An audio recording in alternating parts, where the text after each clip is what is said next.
Rahman Rahim. Assalamu alaikum student, you know that we all are depends on electrical devices. हम सब के सब depend करते हैं इलेक्ट्रिकल डिवाइसेस पे. These electrical devices make our life more comfortable. हमारी life को बहुत कंफर्टेबल बना दिया है. जिसमें हम अगर बात करें mobile phone, laptop, computer, refrigerator, oven, heater, electric fans, ये सब इलेक्ट्रिकल डिवाइसेस हैं जो कि हम अपनी सराउंडिंग में देखते हैं और इन्होंने हमारी लाइफ को बहुत ही कंफर्टेबल कर दिया है. तो फ्रेंड, इन सब डिवाइसेस को जो डिज़ाइन किया गया है वो इलेक्ट्रिकल सर्किट्स पे किया गया है. इसके अंदर इलेक्ट्रिकल सर्किट्स हैं जो क्या करते हैं, पूरे इस इलेक्ट्रिकल डिवाइस को ऑपरेट कर रहे होते हैं. तो आज जो हमारा टॉपिक है वो है इलेक्ट्रिकल सर्किट्स. इलेक्ट्रिकल सर्किट्स के बारे में आज हम डिस्कस करेंगे. तो चलते हैं कुछ बेसिक इलेक्ट्रिकल डिवाइसेस की तरफ जो कि हम अपनी डेली लाइफ में यूज़ करते हैं. बहुत ही सिंपल इलेक्ट्रिकल डिवाइसेस हैं. इसमें सबसे फर्स्ट पे हम बात करेंगे टॉर्च की. हमारे मोबाइल फ़ोन्स में आप देखते हैं कि टॉर्च मौजूद है. टॉर्च करती क्या है? टॉर्च इलेक्ट्रिकल एनर्जी को कन्वर्ट करती है लाइट एनर्जी में. इनपुट क्या है? इलेक्ट्रिकल एनर्जी, और आउटपुट हमें मिलता है light energy. Second, electric heater, input electrical energy and output heat energy. हमें हीट मिलती है, हीट एनर्जी हम यूज़ करते हैं इलेक्ट्रिकल डिवाइस. इलेक्ट्रिकल हीटर में हम इलेक्ट्रिकल एनर्जी को कन्वर्ट करते हैं हीट एनर्जी में. इलेक्ट्रिकल ब्रश, ये क्या करता है? इलेक्ट्रिकल एनर्जी को काइनेटिक एनर्जी में, जिसको हम सिंपल लैंग्वेज में कहते हैं मूवमेंट एनर्जी, यानी काइनेटिक एनर्जी में चेंज करता है. सेम प्रिंसिपल पे इलेक्ट्रिक मोटर भी वर्किंग करती है. इसके अंदर भी बेसिकली क्या है, एक इलेक्ट्रिक मोटर लगी होती है जो कि मूव करती है और काइनेटिक एनर्जी में कन्वर्ट करती है इलेक्ट्रिकल एनर्जी को. जो फैंस है वो भी सेम इसी प्रिंसिपल पे काम कर रहे होते हैं, इसी प्रिंसिपल पे वर्किंग कर रहे होते हैं. Electric bell uses electrical energy and convert it into sound energy. Sound energy में कन्वर्ट कर देते हैं इलेक्ट्रिकल एनर्जी को. इलेक्ट्रिक बल्ब, ये भी क्या करते हैं? इलेक्ट्रिकल एनर्जी को लाइट और हीट एनर्जी में कन्वर्ट करते हैं. तो स्टूडेंट, ये जो 5 मैंने आपको डिवाइसेस बताई हैं, सिंपल डिवाइसेस थी. इनमें आपने देखा कि सबसे कॉमन बात क्या है कि इन सब में जो इनपुट है, इनको जो हम इनपुट प्रोवाइड कर रहे हैं वो क्या है? वो इलेक्ट्रिक करंट है, इलेक्ट्रिकल एनर्जी है. और आउटपुट में हमें डिफरेंट एनर्जीज मिल रही है, जिसमें लाइट एनर्जी भी है, जिसमें हीट एनर्जी भी है, जिसमें साउंड एनर्जी और काइनेटिक एनर्जी भी शामिल है. तो हम यहाँ से हमें पता चला कि हम इलेक्ट्रिकल एनर्जी को यूज़ करके डिफरेंट एनर्जी प्रोड्यूस कर सकते हैं. अब स्टूडेंट, जब हम इलेक्ट्रिकल डिवाइसेस को यूज़ करते हैं तो हमें इस बात का ख्याल रखना चाहिए, हमें पता होना चाहिए कि ये हमें नुकसान भी पहुंचा सकती है. वी में गेट शॉक, हमें करंट भी लग सकता है, इससे इलेक्ट्रिक शॉक लग सकता है. तो उसके लिए हमें नॉलेज होनी चाहिए इन डिवाइसेस को यूज़ करने की, कि इन डिवाइसेस में बेसिकली होता क्या है स्टूडेंट, कंडक्टर और इंसुलेटर पे डिवाइसेस बनी होती हैं, ऑपरेट होती हैं. तो हमें पता हो कि which one are conductor and which one is insulator. Conductor क्या है और इंसुलेटर क्या है. तो चलते हैं कंडक्टर और इंसुलेटर की तरफ. सबसे पहले बात करेंगे कंडक्टर की. Student, conductor is a material that allow electric current and as well as heat to pass through it. ठीक है, इलेक्ट्रिक करंट और उसके साथ साथ हीट को भी अपने अंदर से पास करे. कोई भी ऐसा मटेरियल जिसमें से हीट एनर्जी और इलेक्ट्रिकल एनर्जी पास हो जाए वो क्या कहलाएगा? कंडक्टर. इसका मतलब जितने भी वायर्स हैं वो सारी क्या हैं? कंडक्टर्स हैं. सबसे बेस्ट एग्जांपल अगर हम यहाँ देखें, कॉपर इलेक्ट्रिकल कंडक्टर है. जितनी भी हमारे हाउसेज में, ऑफिसेज में, स्कूल्स में वायरिंग हुई होती है वो सारी की सारी किससे हुई हुई है? वो कॉपर वायरिंग है. सेकेंड, एल्यूमिनियम, ये भी एक मेटल है, इसमें भी इलेक्ट्रिसिटी भी पास होती है और हीट भी पास हो सकती है. Steel, it also allow electric current and heat to pass through it. उसके अलावा जितने बाकी मटेरियल हैं, गोल्ड है, टिन है, सिल्वर है, आयरन है, इन सब में से भी इलेक्ट्रिसिटी और हीट पास हो सकती है.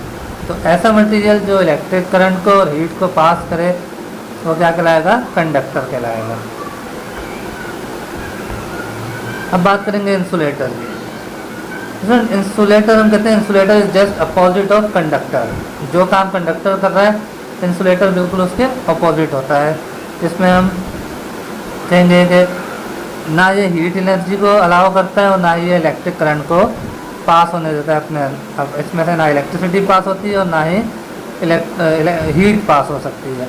एग्जाम्पल्स अगर हम इसकी देखें स्टूडेंट, प्लास्टिक सबसे बेस्ट एग्जाम्पल है। आप देखते हैं वायर्स के ऊपर कवरिंग हुई होती है, जो कोटिंग हुई होती है वायर्स के ऊपर, ये क्या है, इंसुलेटर है। उसके अलावा आप स्विचेस जो यूज़ करते हैं, स्विच बोर्ड में आप लगाते हैं, सॉकेट्स हो गए, ये सब किसके बने होते हैं, प्लास्टिक के बने होते हैं। क्यों? Because plastic is a good insulator and it protect us from electric shock. हमें इलेक्ट्रिक शॉक से बचाता है, अच्छा इंसुलेटर है, इलेक्ट्रिसिटी पास नहीं होने देता। उसके अलावा रबर हो गई, आप रबर को भी यूज़ कर सकते हैं। आप देखते हैं जो वायरमैन्स काम कर रहे होते हैं, जो पोल्स पे चढ़ के काम करते हैं, उन्होंने रबर के ग्लव्स पहने होते हैं ताकि उनको इलेक्ट्रिक करंट ना लगे, इलेक्ट्रिक शॉक ना लगे। तो रबर भी एक अच्छी एग्जांपल है इंसुलेटर की। ग्लास, शीशा, ये भी एक एग्जांपल है, इसमें भी इलेक्ट्रिक करंट पास नहीं होता। उसके अलावा cloth, any type of cloth, किसी भी किस्म का कपड़ा है उसमें से करंट पास नहीं हो सकता। हाँ, अगर वो गीला ना हो, गीला होगा तो फिर चांसेस हैं, फिर होता है। अगर वेट हो जाएगा, if the cloth become wait, अगर गीला हो जाए तो उसमें से करंट पास होगा। और लास्ट में वुड, वुड भी एक इलेक्ट्रिकल इंसुलेटर है, इसमें से भी ना हीट पास होती है ना ही इलेक्ट्रिक करंट पास हो सकता है। तो ये भी हम यूज़ कर सकते हैं अपने आप को प्रोटेक्ट करने के लिए। अगर कहीं पे किसी को इलेक्ट्रिक शॉक लगा हुआ है तो आप उसको डायरेक्ट टच ना करें, आप उसको with the help of would या रबर या प्लास्टिक के आप उसको उसमें से सेपरेट कर सकते हैं। आप उसको डायरेक्ट टच नहीं करेंगे वरना आपको भी इलेक्ट्रिक शॉक लग सकता है।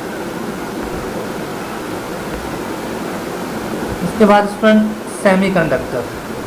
सेमीकंडक्टर्स मोस्टली जो हम कहते हैं यूज़ होते हैं, जितने भी इलेक्ट्रॉनिक डिवाइसेज हैं, सिलिकॉन चिप्स जो होती हैं उसमें हम सेमीकंडक्टर्स होते हैं। किसके बने होते हैं स्टूडेंट? दो मेटल्स हैं, एक सिलिकॉन और जर्मेनियम। ठीक है, इसकी हम इसको सेमीकंडक्टर बेसिकली कहते हैं क्यों है, क्योंकि इसकी प्रॉपर्टीज हाफ कंडक्टर्स की तरह होती है और हाफ इंसुलेटर की तरह होती है। यानी इनका जो बिहेवियर है वो दोनों की तरह होता है, कंडक्टर भी और इंसुलेटर भी। इस वजह से हम इसको सेमी कंडक्टर्स कहते हैं। और हम ये कहते हैं इसमें करंट का बहुत ही कम फ्लो होता है। इनको हम नॉर्मली उन प्लेसेस पे लगाते हैं जहाँ पे हमें करंट बहुत ही कम पास करना हो, जैसे टेलीविजन्स के या लैपटॉप के अंदर जो सर्किट्स बने होते हैं वो पूरे सेमीकंडक्टर्स उसके अंदर लगे हुए होते हैं और उस पर डिज़ाइन हुए होते हैं। इसलिए यहाँ लिखा है कि they are not good conductors nor good insulator, यानी ना ही ये पूरा करंट पास होने देते हैं और ना ही पूरे तरीके से करंट को रोकते हैं।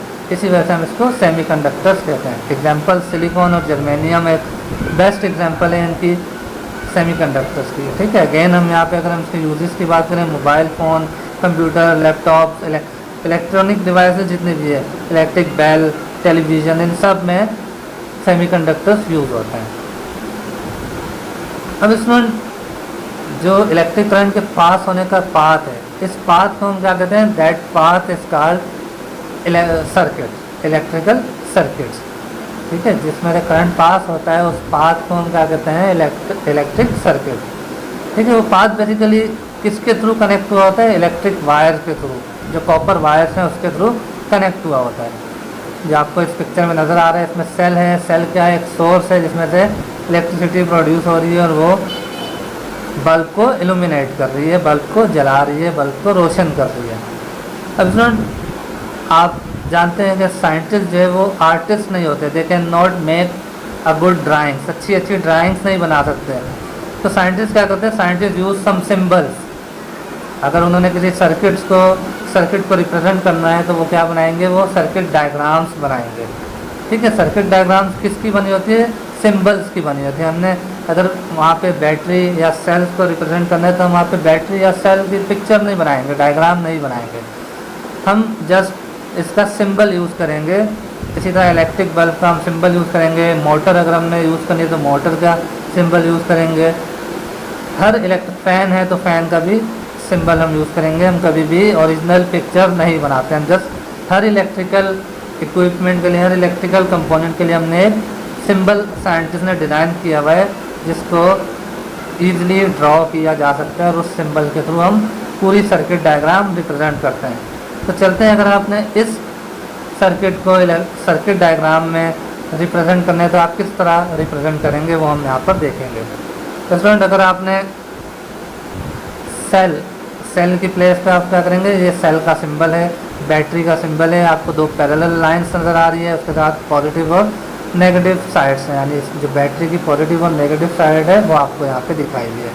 तो आप सेल या बैटरी की जगह उसका सिंबल बनाएंगे।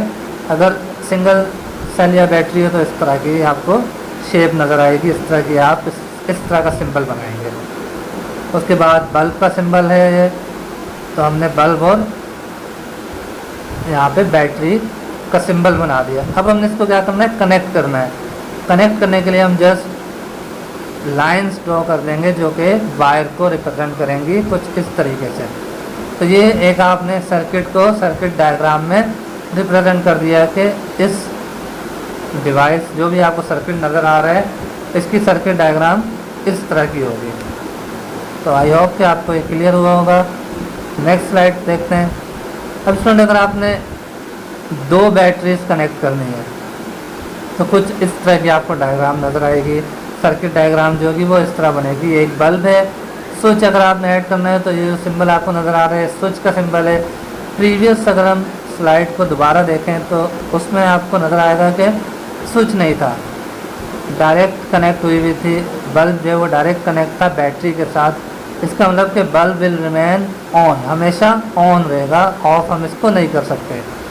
तो हमें अगर सर्किट को हमें कंट्रोल करने के लिए जो भी इलेक्ट्रिकल डिवाइसेस हमने लगाई है उसको कंट्रोल करने के लिए हमें सर्किट के अंदर क्या ऐड करना पड़ता है, स्विच। हम कहते हैं switch is a device that is use to control the flow of current in to the circuit. ठीक है, करंट के फ्लो को कंट्रोल करने के लिए हम स्विच यूज़ करते हैं। बैटरीज अगर आपने दो लगानी है तो ये जो आपको सिंबल नज़र आ रहा है ये दो बैटरी के लिए आप इसको यूज़ करते हैं, अगर दो बैटरीज आपने कनेक्ट की हुई है। इसी के साथ अगर आप इस डायग्राम को देखें तो इसमें दो बैटरीज हैं, तीन बल्ब्स हैं और एक स्विच है। ठीक है, आप ये एक स्विच जो है इस पूरी तीनों बल्ब को क्या कर रहा है, ऑन और ऑफ करने के लिए यूज़ हो रहा है। तो इस तरीके से आप इसमें सिंबल्स बना सकते हैं। आज हमने बिल्कुल सिंपल सर्किट डायग्राम्स की बात की है। इंशाल्लाह नेक्स्ट क्लास में हम जब डिस्कस करेंगे तो वहाँ पे हम इससे और एडवांस सर्किट्स के बारे में डिस्कस करेंगे। तो इंशाल्लाह नेक्स्ट क्लास में मुलाकात होगी। अल्लाह हाफ़िज़।